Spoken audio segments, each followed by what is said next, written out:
नमस्कार, आदाब साथियों। आप सभी का एक बार फिर से मेरे YouTube चैनल में बहुत बहुत स्वागत है। 30 जुलाई के YouTube लाइव सेशन में 3 नए कोर्सेज को तृतीय चरण के ई-एस्कॉर्ट प्रोग्राम के तहत लॉन्च किए गए थे। इन्हीं 3 कोर्सेज में से जो पहला कोर्स था प्रारंभिक कक्षाओं में संवाद के कौशल, उसी से संबंधित आज का हमारा ये वीडियो है। वीडियो को शुरू करने से पहले अगर आपने मेरे चैनल को अभी तक सब्सक्राइब नहीं किया है तो सब्सक्राइब जरूर करें। साथ ही बेल आइकन को दबाना बिल्कुल ना भूलें ताकि आने वाले हर एक वीडियो का आपको नोटिफिकेशन मिल सके। फेसबुक और इंस्टाग्राम के पेज को लाइक करें, ट्विटर पर हमें फॉलो करें। जैसा कि आप सभी जानते हैं कि 30 जुलाई के यूट्यूब लाइव सेशन में मिशन कैवेल्ले के तीसरे चरण के तहत ई-एस्कॉर्ट प्रोग्राम के तहत दीक्षा ऐप पर 3 नए कोर्सेज को शुरू किया गया है, जिसमें 2 कोर्सेज को शिक्षकों के लिए करना है तथा 1 कोर्स सीआरसीसी को करना है। इन तीनों कोर्सेज को 15 दिनों के अंदर पूरा कर लेना है, इसलिए सभी शिक्षकों को तय समय सीमा के अंदर कोर्स पूरा कर अपना सर्टिफिकेट प्राप्त कर लेना सुनिश्चित करेंगे। इन 3 कोर्सेज में से जो पहला कोर्स है प्रारंभिक कक्षाओं में संवाद के कौशल, इसमें मुख्यतः 5 भाग होंगे। पहले 4 भागों को आपको एक कंटेंट को पढ़ना है, कोई भी कंटेंट को स्किप नहीं करना है, साथ ही बीच में आए प्रश्नों का उत्तर भी देते जाना है। लास्ट में जब आप 5वें भाग की तरफ बढ़ेंगे तो आपको वहां 10 प्रश्नों का एक असेसमेंट टेस्ट देना होगा और उसमें आपको बेहतर नंबर लाने होंगे। दीक्षा ऐप पर कोर्स करते समय यदि आपको किसी भी तरह का कोई प्रॉब्लम हो तो आप हमारे YouTube चैनल से संपर्क कर सकते हैं। साथ ही टेलीग्राम ग्रुप सरकारी स्कूल एक पहल में ज्वाइन होकर वहां अपनी समस्याओं को रख सकते हैं। तो चलिए तृतीय चरण के ई-एस्कॉर्ट के प्रथम प्रारंभिक कक्षाओं में संवाद के कौशल में आने वाले 10 महत्वपूर्ण प्रश्नों के आंसर देने का हम प्रयास करते हैं।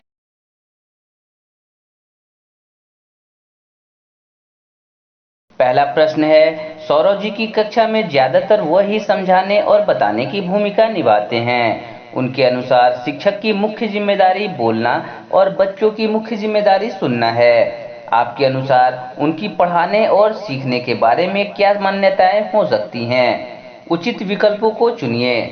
आप एक से अधिक विकल्प चुन सकते हैं। तो इसका जो सबसे पहला ऑप्शन है, बच्चे खाली घड़े की तरह होते हैं जिनको ज्ञान से भरने की जरूरत है। दूसरा ऑप्शन है, बच्चों की बातचीत कक्षा की प्रक्रियाओं में बहुत महत्वपूर्ण है। तीसरा ऑप्शन है, सीखना तभी मुमकिन है जब शिक्षक समझाएं और बच्चे सुने।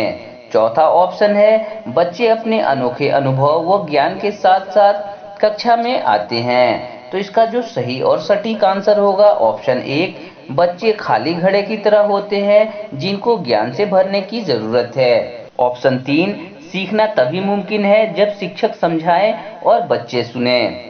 दोनों पर क्लिक करके सबमिट बटन पर आप क्लिक करेंगे, आगे की स्लाइड में जाएंगे तो आप देखेंगे कि आपका ये दोनों आंसर सही है। जारी रखे पर क्लिक करके दूसरे प्रश्न की तरफ आप बढ़ेंगे। दूसरा प्रश्न है, मालिनी जी कक्षा में कई गतिविधियां कराती हैं जिनमें बच्चों को आपस में बातचीत करने और अपने अनुभव साझा करने के कई मौके मिलते हैं। आपको क्या लगता है वह बच्चे की बातचीत को इतना महत्व क्यों दे रही हैं? किन्हीं 2 सबसे उपयुक्त विकल्प को चुनें। आप एक से अधिक विकल्प चुन सकते हैं। इसके ऑप्शंस हैं, बच्चों को बोलना अच्छा लगता है, इस तरह वह गतिविधि में रुचि ले पाएंगे। दूसरा ऑप्शन है, बच्चों की बातों से सीखने में उनका आत्मविश्वास और सक्रिय भागीदारी बढ़ती है। तीसरा ऑप्शन है, बच्चे एक दूसरे से गतिविधि के दौरान काफी कुछ सीख सकते हैं। चौथा ऑप्शन है, बच्चे के आसपास में बातचीत करने से वह एक दूसरे को बेहतर तरीके से समझ पाएंगे।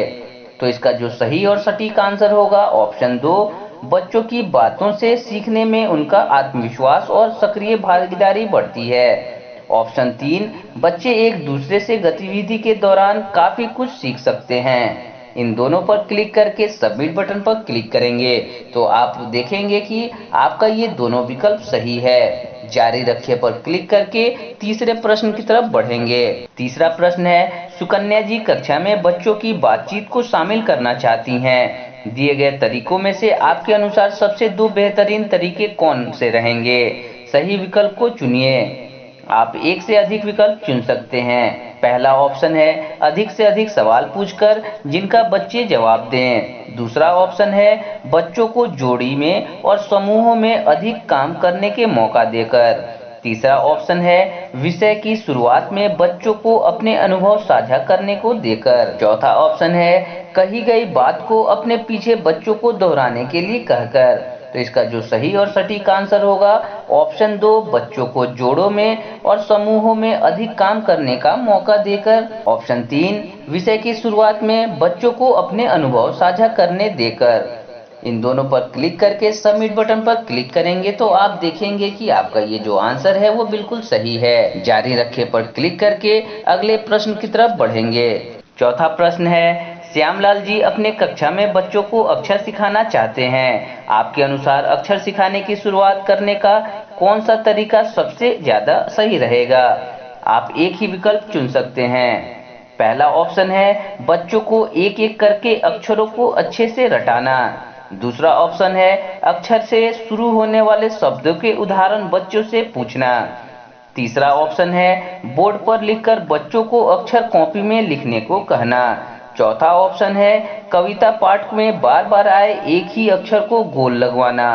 तो इसका जो सही और सटीक आंसर होगा वो ऑप्शन 2 है, अक्षर से शुरू होने वाले शब्दों के उदाहरण बच्चों से पूछना। इस पर क्लिक करके सबमिट बटन पर क्लिक करेंगे तो आप देखेंगे कि आपका ये आंसर सही है। जारी रखे पर क्लिक करके पांचवें प्रश्न की तरफ बढ़ेंगे। पांचवा प्रश्न है, तुलिका जी बच्चों में भाषाई क्षमताओं को बढ़ाने के लिए समूह बनाना चाहती हैं। आपके अनुसार उनके लिए समूह बनाने का सबसे बेहतर तरीका कौन सा हो सकता है? आप एक ही विकल्प चुन सकते हैं। पहला ऑप्शन है बिना किसी खास आधार के समूह बनाना। दूसरा ऑप्शन है लिंग के आधार पर समूह बनाना। तीसरा ऑप्शन है मिश्रित क्षमताओं के आधार पर समूह बनाना। चौथा ऑप्शन है बच्चों की दोस्ती के आधार पर समूह बनाना। तो इसका जो सही और सटीक आंसर होगा वो होगा ऑप्शन 3, मिश्रित क्षमताओं के आधार पर समूह बनाना। तीसरे ऑप्शन पर क्लिक करके सबमिट बटन पर क्लिक करेंगे तो आप देखेंगे कि आपका ये आंसर बिल्कुल सही है। जारी रखे पर क्लिक करके छठा प्रश्न की तरफ आप बढ़ेंगे। छठा प्रश्न है, मृणालिनी जी ने बच्चों को जोड़ों में कहानी पढ़कर उसके अर्थ पर चर्चा करने को कहा। आपके अनुसार इससे क्या होगा? सबसे सटीक उत्तर चुनकर लिखें। आप एक ही विकल्प चुन सकते हैं। पहला ऑप्शन है बच्चों को एक दूसरे की समझ को आंकने का मौका मिलेगा। दूसरा ऑप्शन है मृणालिनी जी को अपना और काम करने को मौका मिल जाएगा। तीसरा ऑप्शन है बच्चों की पाठ की समझ को आंकना आसान हो जाएगा। चौथा ऑप्शन है बच्चे एक दूसरे से कहानी के अलग और नए पहलू सीखेंगे।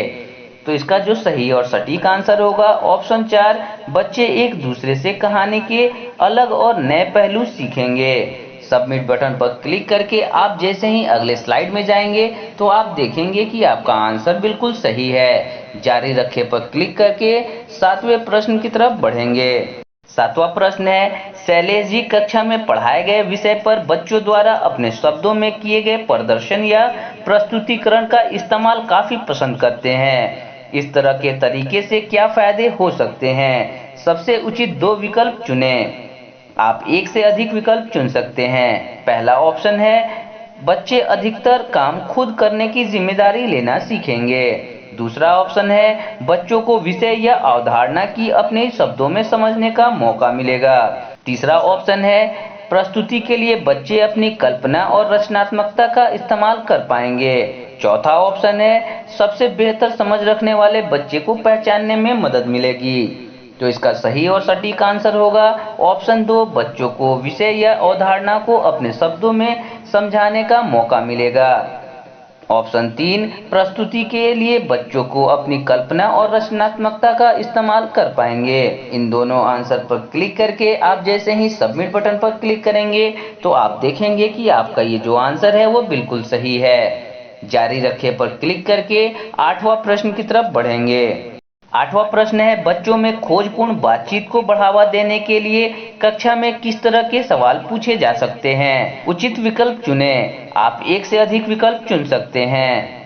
ऑप्शंस हैं हाँ, ना या एक शब्द में उत्तर वाले सवाल। दूसरा ऑप्शन है दूसरों की बात को दोहराने वाले सवाल। तीसरा ऑप्शन है अपनी राय के लिए सबूत देने वाले सवाल। चौथा ऑप्शन है विषय समझाने हेतु उदाहरण देने वाले सवाल। तो इसका जो सही और सटीक आंसर होगा ऑप्शन 3, अपने राय के लिए सबूत देने वाले सवाल, और ऑप्शन 4, विषय समझाने हेतु उदाहरण देने वाले सवाल। इन दोनों ऑप्शन पर क्लिक करके आप जब सबमिट बटन पर क्लिक करेंगे तो आप देखेंगे कि अगले स्लाइड में आपका ये जो दोनों आंसर आपने दिया है वो बिल्कुल सही है। जारी रखे पर क्लिक करके 9वें प्रश्न की तरफ बढ़ेंगे। 9वां प्रश्न है, तुलिका जी ने मोनू के जन्मदिन की योजना पाठ पढ़ाया, जिसमें मोनू के सभी दोस्त मिलकर एक दूसरे के लिए एक पार्टी की योजना बनाते हैं। पाठ को पढ़ाने के बाद उन्होंने बच्चों को समूहों में बांटकर एक दूसरे के जन्मदिन के समारोह की योजना तैयार करने के लिए कहा। सबको समूह में सूची बनानी थी कि जन्मदिन बनाने के लिए कर्म से क्या-क्या काम करने पड़ेंगे, साथ ही किस-किस सामान की जरूरत पड़ेगी। आपके अनुसार इस गतिविधि को कराने से क्या-क्या लाभ हो सकते हैं? आप एक से अधिक विकल्प चुन सकते हैं। पहला ऑप्शन है बच्चों को पाठ की समझ सीधा-सीधा लागू करने का मौका मिलेगा। दूसरा ऑप्शन है बच्चे एक दूसरे से पाठ में आई बारीकियों को बेहतर तरीके से समझ पाएंगे। तीसरा ऑप्शन है बच्चों को अपनी-अपनी जन्मदिन की पार्टी के बारे में बात करने का मौका मिलेगा। चौथा ऑप्शन है बच्चों को पाठ में आए नए शब्दों को अच्छे से याद करने का मौका मिलेगा।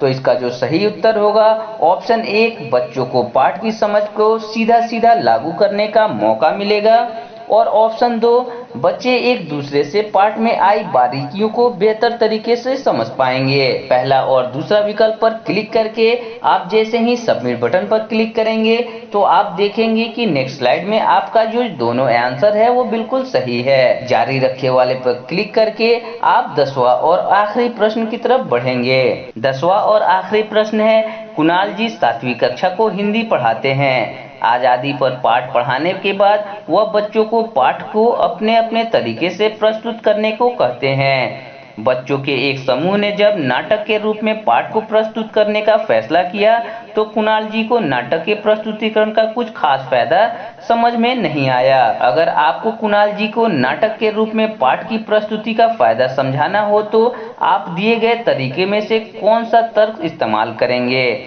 सबसे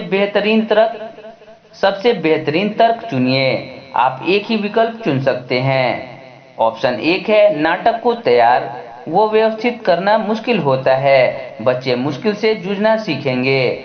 नाटक तैयार करने में काफी समय लगता है, बच्चे समय का सही उपयोग करना सीखेंगे। नाटक के जरिए बच्चे स्वतंत्रता सेनानियों के नजरिए और आजादी की लड़ाई को बेहतर समझेंगे।